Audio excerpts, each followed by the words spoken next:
Hotties, what's up? Welcome to the channel. Today's video is going to be all about the 4th of July. I know that as Black people living in America, we have such a contentious relationship with the holiday, but growing up in my family, the 4th of July was a huge deal for us. You know what I mean? Like, to the point where my friends would come over. It was a big thing. Like, everybody on the block where, you know, my aunt and uncle lived knew that when the 4th of July came, our family was going to be having a huge like festivity. And so for me, it still holds that, you know what I mean? It still holds the excitement and the joy and the good time. And so this year I am hosting a 4th of July party with the goal of sort of bringing that back. One of the things that I talk about in my lifestyle book that I want to write is about choosing a holiday and sort of like making it your own. And when you host events, if you become a person known for an event, people look forward to it all year. And I want to kind of like reclaim the 4th of July for me and my family. So I am celebrating that. Through this vlog and through this video, you're going to see how I've prepared for the holiday, what I'm doing to make it happen. And I really hope that you enjoy. Happy 4th of July.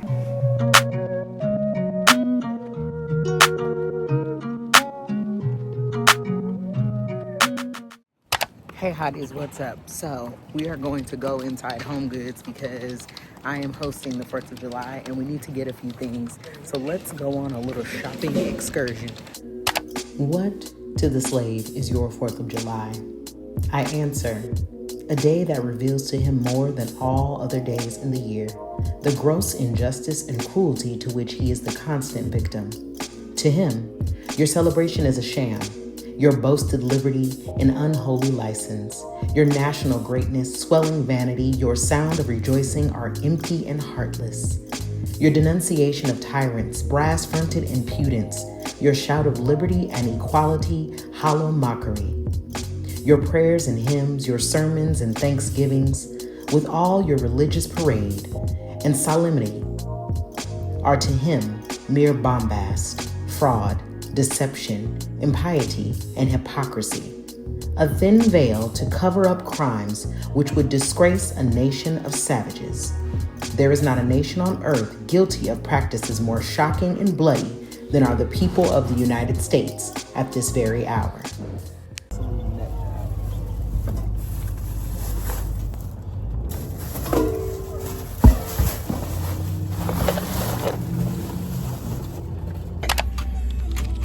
All right, so we were successful in Home Goods, actually very successful. I feel like I got most of the things I wanted and I only spent $150.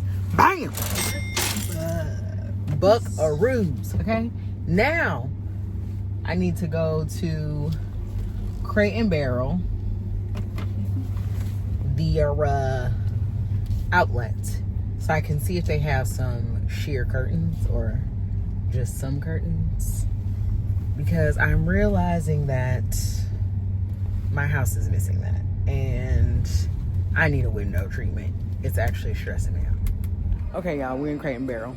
There's so many cute things. Like, look at these chairs. So cute. Actually would be in my dining room, but alas.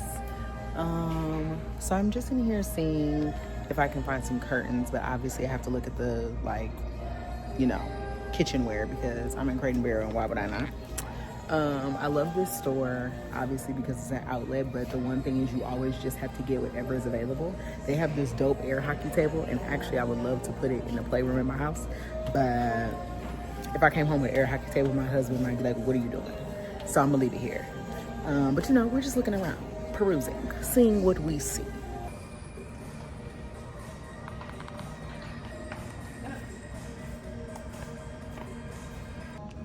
Now, they kind of tripping because, again, this is the outlet. Why am I spending $150 on a linen tablecloth in the outlet?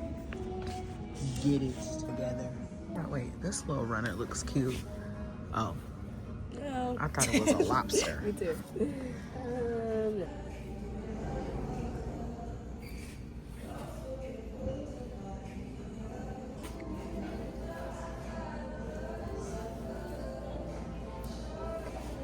Those are basically all duvet covers, which I don't know why it says curtains. been had. Hey, howdy. So welcome to Thursday. Today is the day before the 4th of July, and you can't see it, but all around me is all sorts of stuff that I have prepared, because today I'm going to basically do all the preparation for the cooking that I need to make happen for tomorrow. Before we do that, I'm going to just show you some of the things that I bought for my little like setup. So I went to Home Goods, y'all saw the other day, and I showed you some of the things I got, but I just want to show you a bit more. One thing about me is I think that even if you're having a backyard barbecue sort of thing, it can still have an edge of polish, and y'all know that's what I always talk about on this channel. So the first thing I wanted to make sure was that, you know, the little details like your cutlery, your plates, and things like that can really elevate a barbecue. And it doesn't have to be overly expensive to make things look really nice. So the first thing I got is this Rachel Zoe cutlery set, where obviously it looks, you know, like real stuff, but it is just plastic. But I love how nice it is. So I got a box of these. I'm also kind of gonna lean into more of like an Italian, you know, outside sort of fete than I am like an overly patriotic holiday. For me, the American flag is triggering as it is for most Black people, and like for me it has a symbolism of oppression. So rather than make this holiday super overly patriotic, I'm gonna like utilize more of a summertime vibe. So I got these little like lobster napkins, Blue Lobster, and I got a little like lemon basket where I'm gonna put the napkins and the cutlery and all that stuff in. I also grew up with a very Southern grandmother who did not believe in a paper plate. So to this day, when my mom or my aunts try to give me a paper plate, they always will comment like, "Now you know your mama wouldn't have it." But you know, I also hate to do dishes, but thankfully the people in my family know that about me, and I'll do all the cooking and then they'll clean up for me. That said, I'm still not using a paper plate, but I don't mind using like a plastic plate. So I got these cute like scalloped, you know, plastic plates also from TJ Maxx. They're really cute. The thing I love about TJ Maxx too is that you can go and find really nice party stuff for cheap. And one thing that I have set up in my house, and you can do this too, and you can do it just in a box or whatever sort of storage you have, but I have a cabinet in my garage that just holds all my party stuff. So like, you know, these little baskets and like things like that, they'll just go into that, and so I can reuse all these things all year round or no matter what. I have these plates, and even like this, I'll put the plates, you know, in something like this. Just little things that set up, you know, your tablescape and your serving area, just make things look more cute. And people like stuff when they look nice. Like, it's just true. Another one of the things that I wanted to do is add like some texture to the table or to the serving thing. So I got these wicker like chargers that I'm gonna put some of the stuff that I'm serving on top of, you know, so that way it just has like a cute little look. Now, also to like tie things in, I have been looking for like good silver, you know, sort of like things to add to my collection. Things that I got was this big like silver stand, which for this party situation, I'm going to like decorate with lemons and a bit of eucalyptus and stuff to put like some of the things for drinks that I'm gonna have outside. My mom has a lemon tree, so I just asked her to bring me like a bag of lemons, and I'm gonna use that for decoration. Sometimes when it comes to decorating for your parties, you don't have to think too hard about it. I also got this little cute ceramic like blue fish plate that obviously ties in the blue napkins. So, you know, we're keeping like sort of the blue theme. I have like a red checkered tablecloth that I'm gonna put in. So I'm still bringing in those colors, but like adding a different kind of flair to it. It's the decor that I've got for now. And as you can see, it's not too much, but it's like just enough. One thing that I suggest for you is to make a list, especially before a holiday when you're trying to host and you're having a lot of people. You want to like make it so that on the day of, you're not stressed. And sometimes I do that. Like my family talks about me because they're like, you always want to host, and you do host and you do a great job, but you're always stressed. So I'm trying to do myself a favor today and not have that, okay? So I'm going to make sure I can have time to go to the gym in the morning. But when I come home, everything is pretty much prepared to just be set out, and the only things that need to be cooked per se are things that need to like go on the grill. Everything else that can be prepared a day before, I'm going to do. Made myself a list, and you guys are going to see it on the screen, but I basically put all like the main food items that I need to have, all my sides, my apps, the desserts. Then I have like the drinks and how I'm going to set them all up. I have the list for the decor, as you can see, and then I have my list for preparations. Sometimes, you know, when your guests start to arrive and they're like, oh, do you need help? Do you need help? And you're like, no, I actually just want you to like have fun. They can have fun easier if you're having fun and if things are already prepared. So we're gonna go ahead and get started. The first thing I'm gonna do is just move this stuff to the side. Thankfully, my cleaners are here now, which is amazing because they're a big help to me. And so I'm going to get started on cooking so that we can make sure everything gets done on time. The first thing you want to do is when you're starting with your pasta salad is make sure that you start by seasoning things from the onset. I think sometimes people don't realize that they haven't given, you know, their food flavor from the beginning and they're wondering why stuff is bland. Make sure that you're salting that water a lot so that way, you know, you're actually infusing flavor from the beginning. So I've already put some salt in, but I'm gonna add a few pinches more. And this is the salt that I use. Diamond Kosher is like the go-to for all and most chefs. Let's fill up the water so we can start for the deviled eggs.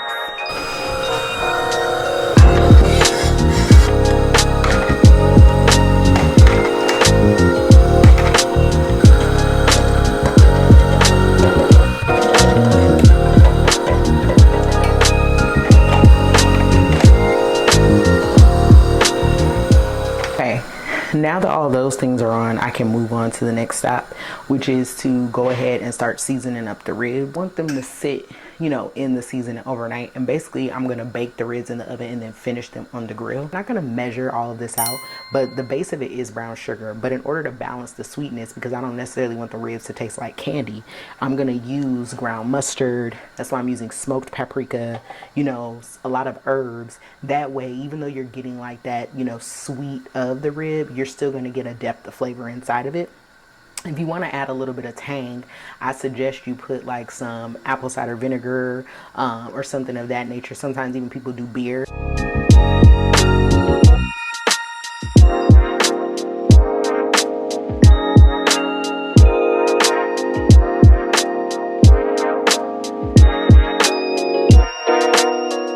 Okay, so I've turned off my eggs now. They're already came to a boil and have been like kind of at a rolling boil for about 3 minutes. And I just put the pasta in, and so we're gonna let that come back to a boil, and then I just let it sit for probably between, you know, 11 to 12 minutes. I'm gonna take that off the heat, drain it, and then let it cool down. And my rub is finished. I'm gonna put that all over the ribs and let those sit so they can go into the oven tomorrow.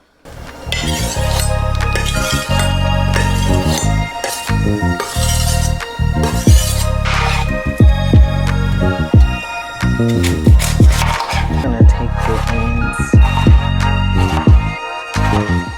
and dice them like this. I don't want to use my knife to scoop up what I've just cut, because what that'll do is dull your knife. So it's smart to invest in a scraper so that you can scoop up everything from your board and put it into the bowl.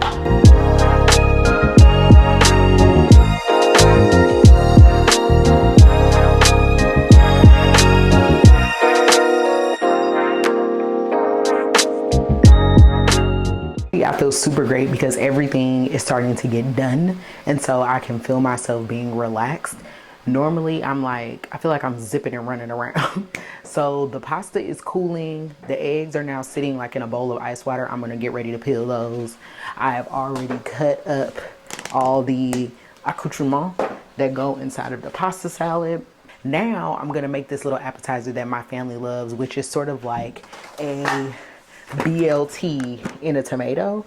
So I cut the tomato top off, I scoop out the innards, and then I put in a mixture of mayo, parmesan, a little bit of basil, salt and pepper, and some chives.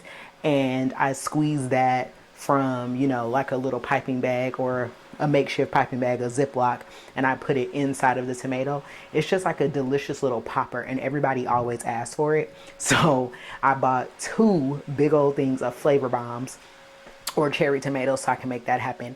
I'm not gonna do that ahead of time because you don't wanna refrigerate tomatoes for too long, then they get mealy. Because the cleaners are here, I'm trying to kind of get things done on the stove that I need to do so that they can go ahead and clean the kitchen, and then I can get back in it. I don't want to be in their way. Go ahead and break down all the meat to make my hamburger patties. Now, I have a little bit of a trick that I like to use, and this helps make sure that your hamburger patties stay juicy and moist. And I'm gonna grate cold butter into the mixture so that as the burgers are cooking, it's kind of melting onto the grill. I also have a mixture of meat, so I use grass-fed organic beef and a mixture of Wagyu, and that just makes the burger very, very delicious, trust me. And you only really need to season your burgers with heavily generous salt and pepper, and that's gonna make for the perfect burger. Beef is actually still a bit frozen. We'll go ahead and do the ribs next. You see, I did take out the butter. I only use Kerrygold butter, y'all. It's the best butter. I really wish I had a wide angle lens so y'all could see me, but for right now, this is what we're working with. Okay, so I have pork style or pork St. Louis spare ribs, and then I've got beef baby backs. And you'll see that the meat starts to soak up that salt pretty immediately. And once I've gotten enough on, then I'll start spreading it out. But I don't want to start patting it in or anything until I've already done that.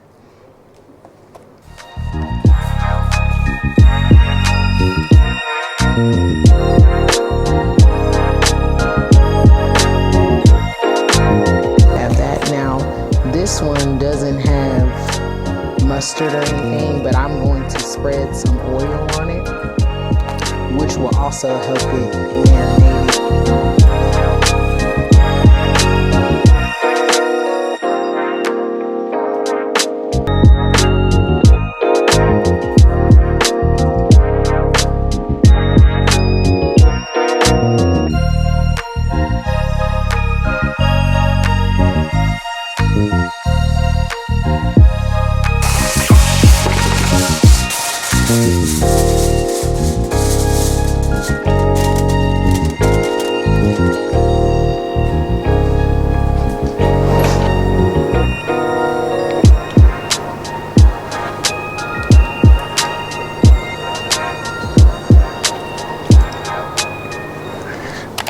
Cut like that. And as you can see, I'm getting fairly uniform pieces. Costco has great blocks of cheese, and so that is where I get my fresh cheese from. I'm going to use a microplane just so I can ensure that the cheese is fine and gets mixed up into a bowl. And so I'm just going to do it directly in there. Black pepper, and I prefer freshly ground, obviously, because you just never really know how long your spices have been sitting, and you want the peppercorns to blossom in your food as you're cooking. Then we're going to use some Duke's mayo. So this is creme fraiche, which is really French style cream, so kind of thick. So I'm just going to give it a fold in there. So then I'm just going to mix this together like that. And I can tell you right now that this is not enough for all those tomatoes. So I'm going to add some more cheese and some more mayonnaise and creme fraiche to this. Once the tomatoes are cut and the bacon has been put in the oven, this is an appetizer that will be done. I'm getting ready to walk out the door so I can make it with the right now, but you can wait for Daddy to finish his exercise. Have a banana in the meantime. Good morning, hotties. Time for a little creatine before we head out to get our spin on. What? Getting ready to go get my exercise on. So Abby needs to get a buzz in the can. Lonnie knew today, Orange Kiss. So even though it is the holiday, I'm going to get my holiday started by I'll let you know when I'm done. Getting myself a little workout in. So let's head to the gym before we have our barbecue.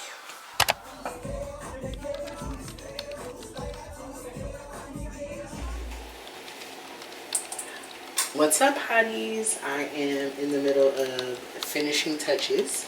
So right now I'm doing this tomato like appetizer. Remember we talked about yesterday? So now I'm cutting the tomatoes finally.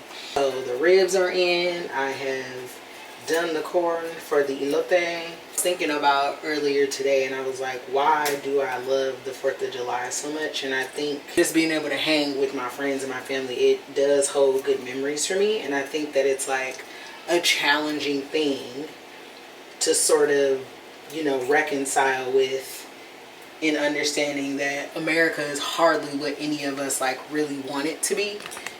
But I've never like thought of this holiday as a way to celebrate America per se. You know, I've just thought of it as a way of celebrating, you know, family and gathering and getting together. And I think, you know, some people are very adamant with this idea of like, as black people, we shouldn't celebrate that holiday. We shouldn't, you know, give anything to it. And I get it. I get the notion. But I think that if black people held off all celebrations, waiting for people to do right or be right, we would never celebrate anything. Basically, I think that we shouldn't wait to just celebrate, you know, when things are like perfect or for us, because the truth is, you know, you can't wait on that. You just have to celebrate and you have to enjoy life. And so while it may be a holiday that is about America's birthday, quote unquote, or independence, I'm celebrating this because I'm celebrating people I love. And I think more than anything, if we're going to celebrate the resiliency of anybody, you know, black people deserve to do that. So that's what we're celebrating today. This is the tomatoes. I've hulled them, as you can see. You could save this for sauce for real. I don't know if I will today. This is the pasta for the pasta salad. Those are strawberries I'm using for lemonade. Limes for the elote. This is the corn that's already been sauteed and seasoned. So now I just need to put the mixture on that and that'll be ready to go. And the ribs are in the oven. So we're doing good. I will talk to you guys more as people start arriving, but I gotta get focused. So let me get back to work.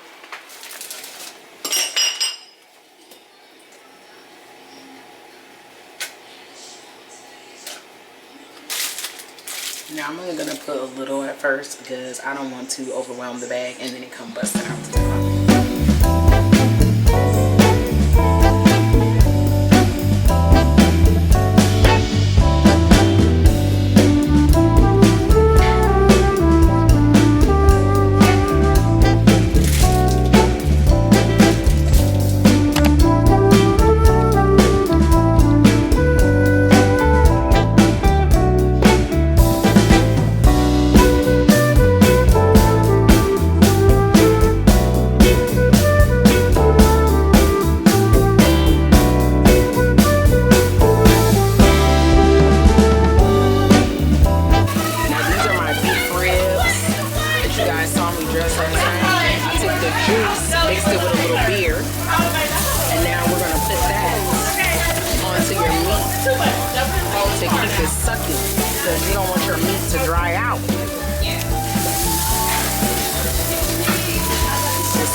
No.